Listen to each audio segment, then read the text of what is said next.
খুব সুন্দর মিষ্টি আছে, অসাধারণ মিষ্টি, আল্লাহর রহমত। এটা আপনার নাশপাতি, আপেল, আঙ্গুরের থেকেও অনেক ভালো। এটা নাস্তার টেবিলে চলবে। আপেল, আঙ্গুর, মালটা, বেদানা সব বাদ দিয়ে আমার ছেলে মেয়েরা এটা খাবে। এই মূলাটার মাধ্যমে বাংলাদেশ কি পেতে পারে? এই রুটটা থেকে রস হয়, রস থেকে চিনি হয়, আর যে যে সোবরা হবে, যেটা পাল্প, সেটা হবে পশুখাদ্য। আর এই ডগা পাতা যদি আমরা বায়োগ্যাস চেম্বারে ফেলি তাহলে আমরা একদিকে পাবো সার, জৈব সার, এবং একদিকে পাবো গ্যাস। সুগার মিল হচ্ছে অলরেডি স্থাপনের কাজ প্রথম পর্যায়ের কাজ শেষের দিকে। আগামী মার্চ 1 তারিখ থেকে আমি এখানেই চিনি উৎপাদন শুরু করব। একটা কমপ্লিট সুগার মিল করতে যা লাগে সব কিছু এখানে হচ্ছে। এই প্রজেক্টের দাম পড়বে প্রায় 60 কোটি টাকা।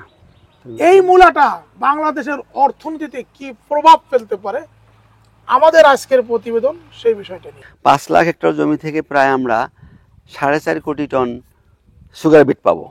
সেখান থেকে প্রায় 56 লক্ষ টন চিনি পাবো। 56 লক্ষ টন চিনি পাবো। 56 লাখ। তার আনুমানিক আমাদের দাম প্রয়োজন কত? হয় 30 লাখ টন, জি। হবে 56 লাখ টন। আমাদের প্রয়োজন মিটানোর পর আমরা এক্সপোর্ট করতে পারবো। 2 নম্বর বিষয় হচ্ছে এখান থেকে আমরা প্রায় 40 লাখ টন পশুখাদ্য পাবো। পশুখাদ্য। আমাদের দেশে পশুর খাদ্য আমদানি করতে হয়, সেটাও আমাদের সেভ হলো। 3 নম্বর হচ্ছে আমাদের প্রচুর পরিমাণ সার আমদানি করতে হয়। আমরা এখান থেকে প্রায় 40 লাখ টন সারও পাচ্ছি। জি জি জি। আর 96 কোটি সিবিএম গ্যাস পাচ্ছি। আমাদের চাহিদা মেটানোর পরেও আমরা মানে ভালো কিছু করতে পারবো। যদি আমরা 48 টাকাও যদি আমাদের চিনি উৎপাদন খরচ পড়ে, আমরা মনে হয় 60 টাকা 70 টাকা চিনি খুব সহজেই বেচতে পারি ইনসাফমূলক দামে। জি। কিন্তু আমরা বাংলাদেশে তো চিনি খাচ্ছি 160 টাকা। 160 টাকা। এটা 4-5টা কোম্পানি তারা এইভাবে জনগণের টাকা, কষ্টের টাকা, লুটে নিচ্ছে। হেক্টরে আখ উৎপাদন হয় 40 থেকে 45 টন, জি। আর এটা হয় 90 থেকে 110 টন। সুগার মিলগুলো সব বন্ধ হয়ে আছে। আখ এখন বিলুপ্তির পথে। যেমন আলু আমাদের প্রচুর বাম্পার ফলন হয়, এই যে 70 টাকার আলু এখন 12 টাকা করে ফার্মাররা বেচতে পারছে না। পেঁয়াজ 300 টাকার পেঁয়াজ এখন 35 টাকাও বেচতে পারতেছে না। কিন্তু এই সুগার বিটে সেই সমস্যা নাই। সুগার বিটে আপনার খামারে বা আপনার ক্ষেত্র থেকে তুলে আপনি আপনার বাড়িতে রাখে দিতে পারছেন। এরপরে টাইম করে সময় করে আপনি কিন্তু ফ্যাক্টরিতে পাঠাতে পারছেন। এবং এখানে যা অর্থনৈতিক সাপোর্ট বা লোন বা ঋণ লাগবে, সুগার আমরা যেখান থেকে সুগার মিল নিচ্ছি তারাই, ইউরোপিয়ান কোম্পানিগুলোই আমাদেরকে ইনভেস্টর দিচ্ছেন, এবং সেই ইনভেস্টর কোম্পানি থেকে আমরা 80% পর্যন্ত লোন পাবো। এজন্য আমি সব উদ্যোক্তাদেরকে, তরুণ উদ্যোক্তাদেরকে আহ্বান জানাচ্ছি। এই সুগার বিট বললাম না যে এটা বাংলাদেশের অর্থনীতিতে পরিবর্তন ঘটাবে। আর কেঁদো না বাংলার কৃষক, ফোটা মুখে হাসি। আমরা তো গরু, ছাগল, হাঁস, মুরগি, তারপর সবজি, অনেক ধরনের ফসলের প্রতিবেদন করি। আজকে আমি একটা অন্য ধরনের ফসলের প্রতিবেদন করতে এসেছি। আপনারা আমার সামনে দেখছেন, মনে হচ্ছে একটা মূলা ক্ষেত, তাই না? মূলা গাছের মতন কিছু গাছ আমার সামনে আছে, কিন্তু এই যে মূলাটা, এই মূলাটা কিন্তু ওই রকম নয়। এই মূলাটার মাধ্যমে বাংলাদেশ কি পেতে পারে, এই মূলাটা বাংলাদেশের অর্থনীতিতে কি প্রভাব ফেলতে পারে, আমাদের আজকের প্রতিবেদন সেই বিষয়টা নিয়ে। না, এটা মূলা না, এটা মূল জাতীয় ফসল বা রুট ক্রপস বলা হয়। এটার নাম হচ্ছে sugar beet. Sugar beet. Sugar beet. Sugar beet ভাইয়া নিয়ে আসেন, এই যে আরো নিয়ে আসছেন সুগার বিট। আমরা আসলে বিভিন্ন সময় বিভিন্ন দোকানে গিয়ে আমরা শুনি যে কি ইন্ডিয়ান চিনি, কি বিট সুগার, তাই না? কেউ আমরা নাক কুচকাই, কেউ আবার এটা গ্রহণ করি।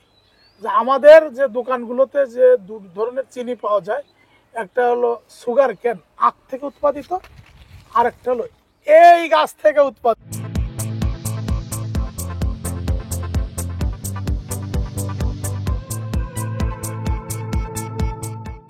এই সুগার বিট বললাম না যে এটা বাংলাদেশের অর্থনীতিতে পরিবর্তন ঘটাবে। দীর্ঘ যুগ ধরে আমাদের দেশে এই সুগার বিট আসি নাই, চাষ করতে পারি নাই, তাই আমাদেরকে আমদানি করে চিনি খেতে হয়, আমাদের বাচ্চাদেরকে আমদানি করে চিনি খাওয়াতে হয়। এই নাম যেহেতু সুগার বিট, বিট হচ্ছে ফসল, আর সুগার মানে তো চিনি, এর মধ্যে মিষ্টতা আছে। হ্যাঁ। এবং সেই মিষ্টতা হচ্ছে আখের চেয়ে প্রায় 4 গুণ বেশি। আখের চেয়ে 4 গুণ বেশি। আখের চেয়ে প্রায় 4 গুণ বেশি। আখ হচ্ছে 14 মাসের ফসল, জি। আর এই সুগার বিটটা হচ্ছে 4 মাসের ফসল, 120 দিন। 120 দিন। 100 কেজি আখ থেকে চিনি হয় 5 কেজি, আর এই সুগার বিট থেকে চিনি হয় 16 থেকে 20 কেজি। 100 কেজি সুগার বিট থেকে চিনি হয় 16 থেকে 20 কেজি, প্রায় 4 গুণ। 100 কেজি আখ উৎপাদন করতে কতটুকু জমি লাগে, আর এইটার উৎপাদন করতে না, কতটুকু এটা জমি? হিসাবটা হচ্ছে 7.5 বিঘায় 1 হেক্টর। সেই হেক্টরে আখ উৎপাদন হয় 40 থেকে 45 টন, জি। আর এটা হয় 90 থেকে 110 টন। আর আরেকটা বিষয় হচ্ছে যে আখ রস নেওয়ার পরে যে ছোবরাটা, এটা আগে আমাদের দেশে পাকশি পেপার মিল একটা ছিল, ওটা তো এখন আর নাই। এখন ওই আখের চাষও বন্ধ, শেষ হয়ে গেছে প্রায়, সুগার মিলগুলো সব বন্ধ হয়ে আছে। আখ এখন বিলুপ্তির পথে। তো এই সুগার বিটটা নিয়ে আমাদের সরকার প্রায় 10-12 সাল মনে হয়, যে ওই রকম 12 সালের দিকে একটা প্রজেক্ট করে। হ্যাঁ। এটা সেই প্রজেক্টটা দেওয়া হয় বিএসআরআই বা Bangladesh sugar crop research institute, Ishwardi, পাবনায়। ওদেরকে একটা প্রজেক্ট দেওয়া হয়, প্রায় 700 কোটি টাকার প্রজেক্ট। তারা এই প্রজেক্ট নিয়ে এই সুগার বিটের উপর গবেষণা করে যে এটা এদেশে হবে কি হবে না, ভালো মন্দ ইত্যাদি ইত্যাদি সব কিছু গবেষণা বলতে যা বুঝে সব কিছু ও কাজ করে। করার পরে ওই প্রজেক্টের টাকা শেষ হয়ে গেছে, এই প্রজেক্টও বন্ধ হয়ে গেছে, উৎপাদন সব সব কর্মকাণ্ড এর বন্ধ হয়ে গেছে। আমি বিভিন্ন কারণে ইউরোপে যাই, যার ফলে ওখানে থেকে আমি যখন দেখলাম যে সুগার বিট ওখানে এই ফসলটা খুব ওদের ইউরোপে প্রায় 1 নম্বর ফসলই বলা চলে এইটা, এখানে উৎপাদন হয়। এবং এটা থেকে ওরা চিনি বানায় শুধু না, এটা থেকে এই রুটটা থেকে রস হয়, রস থেকে চিনি হয়, আর যে ছোবরা হবে, যেটা পাল্প, সেটা হবে পশুখাদ্য। আর এই ডগা পাতা যদি আমরা বায়োগ্যাস চেম্বারে ফেলি তাহলে আমরা একদিকে পাবো সার, জৈব সার, এবং একদিকে পাবো গ্যাস। আমাদের দেশে আমি এটা থেকে 4টা পণ্য উৎপাদন করতেছি। একটা হচ্ছে এই রস থেকে এখন আমার চিনি ফ্যাক্টরি হচ্ছে, আগামী বছর মার্চ মাস থেকে চিনি হবে। আপাতত আমি গুড় বানাচ্ছি, আর এই পাল্পটা দিয়ে পশুখাদ্য হিসেবে আমরা ওই বিক্রি করতেছি, আর ডগা পাতা দিয়ে গ্যাস এবং সার হচ্ছে। এটা থেকে আমরা সবজি খেতে পারবো। সবজি হিসেবে অল্প, অনেক ক্ষেত্রে অল্প খাওয়া যায়, শাক হিসেবে খাওয়া যায়, বাট ইয়া তো খাওয়া তো সম্ভব না, এই জন্য এটাকে ওই কমার্শিয়াল ব্যবহার করতে হবে।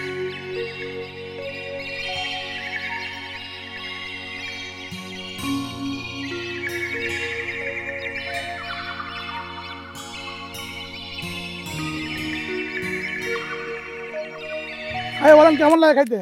খুব সুন্দর মিষ্টি আছে, অসাধারণ মিষ্টি, আল্লাহর রহমত। খাইতেও খুব কেমন ভালো। মিষ্টি লাগছে? কোন ফলের সাথে এটা করে? কোনো ফলের সঙ্গে এইটা মিশবে না, আল্লাহর রহমত। এটা ফলটাই অন্যরকম ধরনের একটা। আমরা যে ফলগুলো বাজার থেকে কিনে খাই, কোনোটা থেকে মিষ্টি কম কিনা?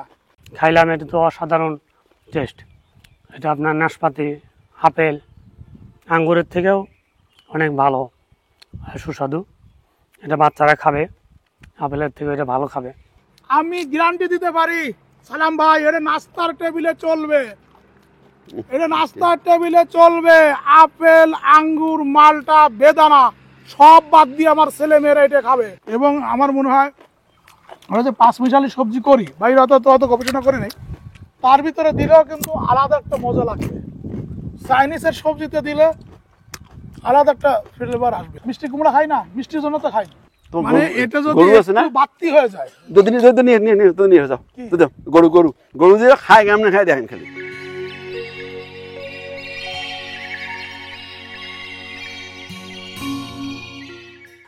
সুগার বিটকে যেহেতু বলা হয়, এটা একটা সুপার ক্রপ বলা হয়, সুপার ফুডও বলা চলে, সুপার ক্রপও বলা চলে, এবং এটাকে অলরাউন্ডার ক্রপ হিসেবে এটা মানে খুব ভালোভাবে পরিচিত সারা পৃথিবীতে। বর্তমান বিশ্বে সারা পৃথিবীতে আমরা এখন খাদ্য নিরাপত্তায় ভুগছি, সবাই চিন্তিত খাদ্য নিরাপত্তা হীনতায় আমরা ভুগছি। তো আমাদের এই সুগার বিট খাদ্য নিরাপত্তা শক্তিশালী করবে। ফুড সিকিউরিটি এটাকে স্ট্রেংথ করবে, শক্তিশালী করবে।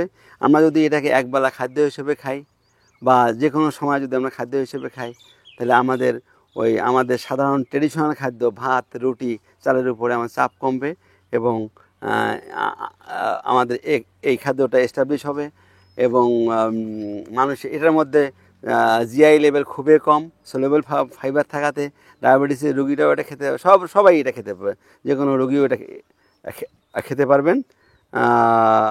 তো এটা আমরা একটা খাদ্য হিসাবে এটাকে এস্টাবলিশ করতে পারবো সারা পৃথিবী এবং আমাদের দেশে। যদিও এটা বাংলাদেশে সব জায়গায় পাওয়া যায় না, তো যেখানে এটা পাওয়া যায়, আমাদের যে বিটরুট আছে, বিটরুট কিন্তু অনেকেই এখন বাচ্চাদের বা নিজেদের মানে অন্য অন্য ফল ফলাদির সাথে কিন্তু আমরা বিটরুট খাচ্ছি। সেটার বিটটা হলো লাল আর এটা হলো সাদা, এবং ইনশাল্লাহ ওদের থেকে এটা একটু মিষ্টির পরিমাণ বেশি। আপনারা জানেন যে আমি হার্টের রোগী, তো আমি নিয়মিত বিটরুট খাই, তো ওদের থেকে এটার মিষ্টির পরিমাণটা একটু বেশি। অতএব ইনশাল্লাহ আপনারা আপনাদের সুপার শপক যেখানে এই বিট সুগার যদি পান, প্রাথমিকভাবে একটু টেস্ট করে দেখুন। আমি অলরেডি সুগার মিলের কাজ শুরু করছি। আমি সুগার বিট চাষ করতেছি, আগে দেখছেন, এবং এই সুগার বিট থেকে চিনি হবে, সেই সুগার মিল হচ্ছে, এটা এখানে আমার সুগার মিল হচ্ছে। অলরেডি স্থাপনার কাজ প্রথম পর্যায়ের কাজ শেষের দিকে। আগামী মার্চ 1 তারিখ থেকে আমি এখানেই চিনি উৎপাদন শুরু করব এই বিল্ডিংয়ে। এরপরে এখানে আরও 2-3 তলা 4 তলা হবে, এরপরে অন্যান্য এর সাথে লাগা আরও বেশ কিছু স্থাপনা হবে। একটা কমপ্লিট সুগার মিল করতে যা লাগে সব কিছু এখানে হচ্ছে। এই প্রজেক্টের দাম পড়বে প্রায় 60 কোটি টাকা। যে আমাদের দেশে প্রায় 18 কোটি মানুষ, এবং আমাদের দেশে চিনির দরকার প্রায় 30 লাখ টন, 3 মিলিয়ন টন বা 30 লাখ টন চিনি আমাদের লাগে বছরে। 23 সালে আমরা পাইছি 21,410 টন চিনি পাইছি, আর 24 সালে সম্ভবত আমরা 25-26 হাজার টন পাইছি। তো আমাদের প্রায় 100% বা 100%ই আমাদের আমদানি করতে হয়। প্রয়োজনীয় চিনি যদি আমরা পেতে চাই, তাহলে আমরা সুগার বিট দিয়ে এটা খুব সহজে আমরা করতে পারি। আমাদের দেশে প্রায় 5 লাখ হেক্টর জমি আছে, যে জমিগুলো এই সুগার বিট ফসলটা উৎপাদনের জন্য উপযোগী। আমি এই লাইনটা আসতেছিলাম যে কোন মাটিতে বা কেমন মাটিতে এটা ভালো ফলন করবে? এটা হচ্ছে বেলে দোআঁশ মাটিতে, বেলে দোআঁশ মাটিতে, নদী এবং নদী কেন্দ্রিক চরগুলো, হ্যাঁ, যে জমিগুলো ফেলা আছে, জি জি জি, তাই না? যেখানে হালকা, ঠিক আছে, যেসব জমিতে অড়হর হয়, সয়াবিন হয়, মিষ্টি কুমড়া হয়, চরের মাটিতে, যেখানে বালি এবং পলিযুক্ত মাটি। চর মাটি আছে। আর একটা মাটি আছে আমাদের ওই খুলনা সাতক্ষীরা এলাকায়, যে ওই লোনা এলাকাটা, সাতক্ষীরা, লবণে তো হবে, হ্যাঁ হ্যাঁ, খুব সুন্দর হবে। বরং ওখানে লাগাইছিলাম গত বছর, এবছর। এবং ওখানে সুবিধা একটা কি, ওখানে করলে আবার রোগ ব্যাধি কম হয়। আমরা 30 অক্টোবর, 30 নভেম্বর, 30 ডিসেম্বরের মধ্যে লাগা শেষ করব। 3 ধাপে কেন বললেন? মানে এটা ওই যারা আগে লাগাবে আগে কাটবো, হারভেস্ট করবো, এইভাবে। যেহেতু এটা সুগার মিল তো চলবে 5-6 মাস। এর কি মানে বীজ পাবো কোথায়? বীজ আমরা আপাতত ওই বেলজিয়াম, নেদারল্যান্ড থেকে আমদানি করি।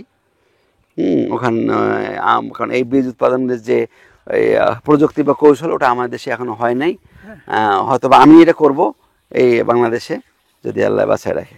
যে জমিতে মূলা, ফুলকপি, বাঁধাকপি, মরিচ চাষ হয়, সব জমিতে বিট হবে। হ্যাঁ, আরেকটা বিষয় হচ্ছে আমাদের যদি 5 লাখ হেক্টর জমিতে যদি আমরা এই ফসলটা চাষ করতে পারি, 5 লাখ হেক্টর জমি থেকে প্রায় আমরা 4.5 কোটি টন সুগার বিট পাবো।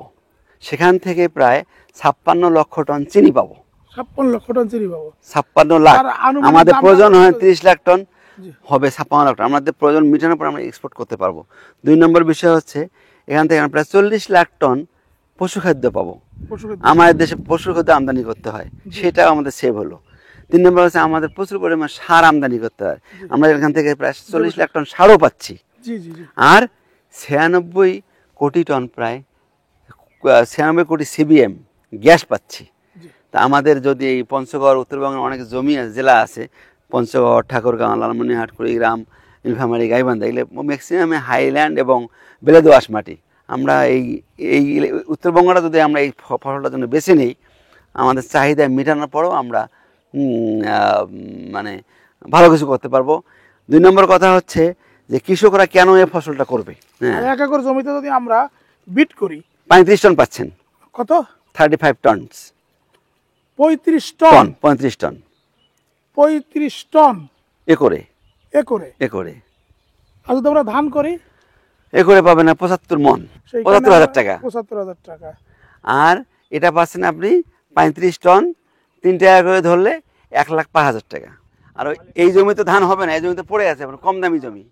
ও, এটা হচ্ছে একদিকে হচ্ছে কম দামি জমি, আপনি ধানের চেয়ে টাকা পাচ্ছেন এখন বেশি। এটা কি চাষ করতে আমার ধান থেকে বেশি খরচ পড়বে? না, 4 ভাগের 1 ভাগ। 4 ভাগের 1 ভাগ। 4 ভাগের 1 ভাগ। ধানে এতে কি সেচ দিতে হবে? না, সার দিতে হবে? সের কিছুই লাগে না। একটু গোবর সারটা আবার দিলে হয়ে যাবে। গোবর সার আর হলো একটু ওই হ্যাঁ, যেহেতু মূলত শিকড় থেকে, ও গভীর নিচ থেকে পানি নিয়ে আসে। হ্যাঁ, এই যে শিকড়। অনেক গভীর থেকে পানি নিয়ে আসে। হ্যাঁ, আর এই পাতার মাধ্যমেও সে অনেক খাদ্য সংগ্রহ করে। মোটা পাতা বুঝলে? পানি কম লাগে, তারপরে সারও কম লাগে, যেহেতু বেলে মাটি একটু গোবর সার দিলে হয়ে যাবে। হ্যাঁ, এছাড়া আপনি কি কি কি কি সার দিয়েছেন? আমি অনেক অবশ্যই এছাড়া কোনো সার দেন? গোবর দেখাও যাচ্ছে এখন, গোবর ওই যে গোবর আছে শুধু গোবর সার আর কিছু। হ্যাঁ, সবজির জমিতেও এটা অবশ্যই হবে, কিন্তু সমস্যা হচ্ছে প্রথম একটা ফুলকপির দাম 100 টাকা, হ্যাঁ, পরে সে ফুলকপি গরু খাচ্ছে। হ্যাঁ, পাতাকপি একই অবস্থা, হ্যাঁ। মূলাও একই অবস্থা। হ্যাঁ। কৃষক সব দিক দিয়েই ধরা খাচ্ছে। হ্যাঁ। তবে এটা একটা ফসল, যেহেতু আমার এখানে কারখানা হচ্ছে, তাদের ভয়ের কোনো কারণ নেই, কারণ তারা সুগার বিট না দিলে আমার ফ্যাক্টরি চলবে না। আমার এই ফ্যাক্টরি করতে খরচ হবে 60 কোটি টাকা। হ্যাঁ। আমার 60 কোটি টাকা তো আমাকে চালাইতে হবে। হুম, হ্যাঁ, এবং এটা চালাতে গেলে আমার কাঁচামাল দরকার হবে। হ্যাঁ। অথবা আমি অবশ্যই সারা বছর আপনার কাছে আমার লাগবে। আমাকে অবশ্যই কৃষকদের প্রতি নির্ভর করতে হবে। হ্যাঁ। আর কৃষকরা যদি কেউ মনে করে যে আমি নিয়ে বেচবো কই, হ্যাঁ। ওটা তো আর বলার মনে হয়, যদি কেউ মাথায় কোনো রকম বুদ্ধি বিবেক থাকে তাহলে তো এই প্রশ্ন আর করবে না, আপনি বেচবো কি কোথায়। মানে কন্টাক্ট গ্রোয়ার তৈরি করবেন? হ্যাঁ, অলরেডি করে ফেলছি, অলরেডি করা হয়ে গেছে। হ্যাঁ, যে আপনি তাদেরকে বীজ দেবেন এবং- বীজ দেবো, অন্যান্য সাপোর্ট যদি লাগে দেবো। হ্যাঁ, যেহেতু আমাদের উত্তরবঙ্গের লোক, আমরা সবাই একটু আর্থিকভাবে সবাই দুর্বলের দিকে আসি, যদি অন্য সাপোর্ট লাগে সেটাও দেওয়া হবে, বীজ দেওয়া হবে। হ্যাঁ, আর ফসল যখন সে আমাদেরকে দেবে তখন হতে পারে সেখান থেকে এই বীজের দাম বা অন্য যদি অ্যাডভান্স দেওয়া হয় সেটা আমরা কর্তন করব। কর্তন করে বাকিটা নিয়ে জি যাবেন। জি। হ্যাঁ, মোটামুটি আমাদের দেশের মানে কৃষকদের একটাই আমার কাছে সমস্যা সবসময়, যে একটা ফসল উৎপাদন করার পরে তার বিক্রি নিশ্চয়তা নেই। হ্যাঁ। But আপনিও নিশ্চয়তা দিচ্ছেন। না, নিশ্চয় তো আপনি দেখতেই পাচ্ছেন যে আমি এখানে প্রায় অলরেডি কয়েক কোটি টাকা খরচ করে সব কিছু আমি করতেছি। আর একটা বিষয় হচ্ছে, আমি ইউরোপের সব দেশেই দেখছি 2012 সাল থেকে, এবং আমি ওখানে দেখছি যে জার্মানিতে আমি কয়েকটা ফ্যাক্টরি ভিজিট করছি, তারা সুগার বিট থেকে শুধুমাত্র গ্যাস উৎপাদন করে, অনলি গ্যাস হ্যাঁ। করে তারা সরকারকে সাপ্লাই দিচ্ছে, সরকার আবার দেশের মানুষকে দিচ্ছে। তো এটার থেকে এটাকে ইথানল, বায়োমিথেন, বায়ো ইথানল, অনেক কিছুই তারা করে, আরও অনেক বায়োপ্লাস্টিক করে, আরও অনেক কিছু তারা করে। আমি আপাতত আমাদের যেহেতু শুরু করতেছি, আমরা 4টে দিয়েই শুরু করব ইনশাআল্লাহ। এরপরে বাকিটা পরে আস্তে আস্তে আমরা দেখা যাক। হ্যাঁ, এটাকে বলা হচ্ছে ইউরোপে, সারা পৃথিবী থেকে বলা হয় অলরাউন্ডার ক্রপ। এটাতে অনেক কিছুই হয়। Allrounder crop. জি। বাংলাদেশে আমাদের সালাম ভাই নিয়ে এসেছেন বেলজিয়ামের allrounder crop sugar beet. Belgium, আমাদের ইউরোপে ইউরোপের সুগার বিট, যেটা আমাদের অর্থনীতির ভিত্তিকে মজবুত করে দেবে, আমাদের স্বনির্ভর বাংলাদেশকে আরো বেশি স্বনির্ভর করতে আমাদের আসলে এই সুগার বিটের চাষ বাড়ানো দরকার। এই যে আমার ভাই বললেন যে উত্তরবঙ্গের যে 8 জেলা, রংপুর এবং দিনাজপুর, বৃহত্তর রংপুর এবং দিনাজপুর অঞ্চলের যে 8 জেলা, এর পাশাপাশি সুনামগঞ্জের এলাকা এবং আমাদের খুলনার সাতক্ষীরা, বাগেরহাট বা এই যে খুলনা, এদিকে বরিশালের পটুয়াখালী, বরগুনা, এদিকে ফরিদপুর অঞ্চল, বিভিন্ন জায়গায় কিন্তু এই ফসল কিন্তু অনেক ভালো হবে, বিশেষ করে আমার গবেষণা যেটা বলে। এবং আপনারা যারা আসলে এই সুগার বিট উৎপাদন করতে চান, ভাই বলেছেন যে বীজ ভাই দেবেন এবং শেষে ফসল তিনি নেবেন। একটা কথা বলি যে এইটাই সুগার বিট কিন্তু আপনি জমি থেকে তুলে বাসায় রেখে তারপরে একটু শুকায়ও আপনি কিন্তু পরে আপনি বাড়ির কাছে পাঠাতে পারবেন। আলু বা পেঁয়াজ যেমন উৎপাদনের পরে দ্রুত হিমাগারে না নিলে নষ্ট হয়ে যায়, এই সমস্যাটাতে আছে নাকি? না, না, এর সমস্যা নাই। এই সমস্যাটা কিন্তু এই সুগার বিটে নাই। যেমন আলু আমাদের প্রচুর বাম্পার ফলন হয়, এই যে 70 টাকার আলু এখন 12 টাকা করে ফার্মাররা বেচতে পারছে না। পেঁয়াজ 300 টাকার পেঁয়াজ এখন 35 টাকাও বেচতে পারতেছে না। কিন্তু এই সুগার বিটে সেই সমস্যা নাই। সুগার বিটে আপনার খামারে বা আপনার ক্ষেত্র থেকে তুলে আপনি আপনার বাড়িতে রাখে দিতে পারছেন, এরপরে টাইম করে সময় করে আপনি কিন্তু ফ্যাক্টরিতে পাঠাতে পারছেন। আমাদের এই এলাকাতে অনুর্বর এবং অনাবাদি জমিতে এগুলো আবাদ হবে, তেমন কোনো খরচা নাই, এটা রোগবালাইও নাই তেমন কোনো। এগুলো আমরা এখানে চাষ করছি, আর রেজাল্টও অনেক ভালো ইনশাল্লাহ। মানে আমরা এর সর্বোচ্চ চাহিদা মানে হচ্ছে কেজি থেকে আমরা 48 টাকা কেজি। আমার উৎপাদন খরচ পড়তেছে ম্যাক্সিমাম 48 টাকা। আর যেহেতু বাংলাদেশে শ্রমের দাম কম, লেবারের দাম কম, এটা আরও আমার মনে হয় 350-360-এর মধ্যেই হয়ে যাবে। তো যদি আমরা 48 টাকাও যদি আমাদের চিনি উৎপাদন খরচ পড়ে, আমরা মনে হয় 60 টাকা 70 টাকায় চিনি খুব সহজেই বেচতে পারি ইনসাফমূলক দামে। জি, কিন্তু আমরা বাংলাদেশে তো চিনি খাচ্ছি 160 টাকা। 160 টাকা। এটা 4-5টা কোম্পানি তারা এইভাবে জনগণের টাকা, কষ্টের টাকা লুটে নিচ্ছে। আর একটা বিষয় হচ্ছে আমাদের দেশে অনেক উদ্যোক্তা, অনেক ইয়াং উদ্যোক্তা আছে, বেকার ছেলে মেয়ে আছে, তারাও এই এই এই চিনি প্রজেক্টে খুব সহজে মানে আসতে পারেন। তাদেরকে সার্বিক সহযোগিতা পরামর্শ দেওয়া হবে এবং তাদেরকে লোনের যে ফ্যাক্টরিগত যে লোন লাগবে, আমাদের ইউরোপীয় ইউনিয়নের সে লোনের ব্যবস্থা হয়ে গেছে, সেখান থেকে 80% পর্যন্ত লোন দেওয়া হবে। যাদের আর কি মূলা চাষ, সবজি চাষ বা এরকম নদী বা খালের পাড়ে এরকম পলি এবং বালিযুক্ত জমি আছে, তারা আমার মনে হয় একবার হলেও সুগার বিট চাষ করে দেখুন। ইনশাল্লাহ আপনার অর্থনৈতিক মুক্তি আসবে। অন্যান্য সকল চাষ থেকে এই সুগার বিট চাষ করে অবশ্যই আপনি লাভবান হবেন। এবং এখানে যা অর্থনৈতিক সাপোর্ট বা লোন বা ঋণ লাগবে, সুগার আমরা যেখান থেকে সুগার মিল নিচ্ছি, তারাই ইউরোপিয়ান কোম্পানিগুলোই আমাদেরকে ইনভেস্টর দিচ্ছেন এবং সেই ইনভেস্টর কোম্পানি থেকে আমরা 80% পর্যন্ত লোন পাবো। এজন্য আমি সব উদ্যোক্তাদেরকে, তরুণ উদ্যোক্তাদেরকে আহ্বান জানাচ্ছি এই শিল্পে আগায় আসার জন্য। ধন্যবাদ। তোমরা দেশের আসল নায়ক, বলবে বিশ্ববাসী।